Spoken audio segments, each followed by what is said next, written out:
प्रधानमंत्री नरेंद्र मोदी ने देश की अर्थव्यवस्था को नई रफ्तार देने के लिए आर्थिक सलाहकार परिषद यानी PMEAC के सदस्यों के साथ एक अहम बैठक की। इस हाई लेवल बैठक पे किन किन मुद्दों पर चर्चा हुई, देखते हैं इस रिपोर्ट में। वैश्विक उथल-पुथल और भू राजनीतिक तनावों ने पूरी दुनिया को ऊर्जा संकट में धकेल दिया है।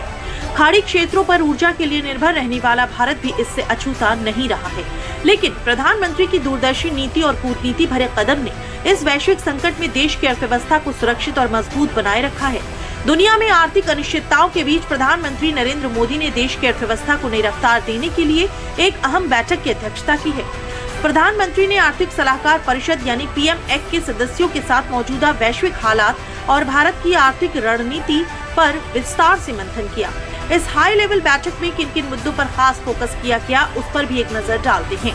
बैठक में बदलते अंतर्राष्ट्रीय माहौल के बीच भारत की आर्थिक विकास दर को मजबूत बनाने पर विमर्श, साथ ही निवेश बढ़ाने, व्यापार को आसान बनाने और आमतौर पर आम लोगों की जिंदगी को बेहतर करने वाले सुधारों पर भी चर्चा। इसके साथ ही भारत की आर्थिक गति बनाए रखने के उपायों पर भी जोर दिया गया।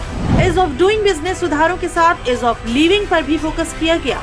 इस बैठक में निवेश बढ़ाने और निवेश प्रक्रियाओं को आसान बनाने पर भी वार्ता की गई। साथ ही पश्चिम एशिया तनाव के भारत पर असर को लेकर समीक्षा की गई। बैठक के दौरान परिषद के सदस्यों ने पश्चिम एशिया में जारी संघर्ष और उसके वैश्विक अर्थव्यवस्था पर पड़ने वाले प्रभावों का भी आकलन प्रधानमंत्री के सामने रखा।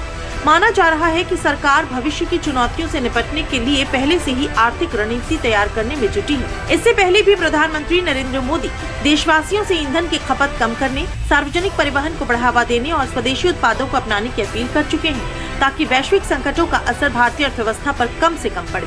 प्रधानमंत्री और आर्थिक सलाहकार परिषद की ये बैठक इस बात का संकेत मानी जा रही है कि सरकार वैश्विक चुनौतियों के बीच भी भारत की आर्थिक मजबूती बनाए रखने और आने वाले समय के लिए नई आर्थिक रणनीति तैयार करने में जुटी हुई है।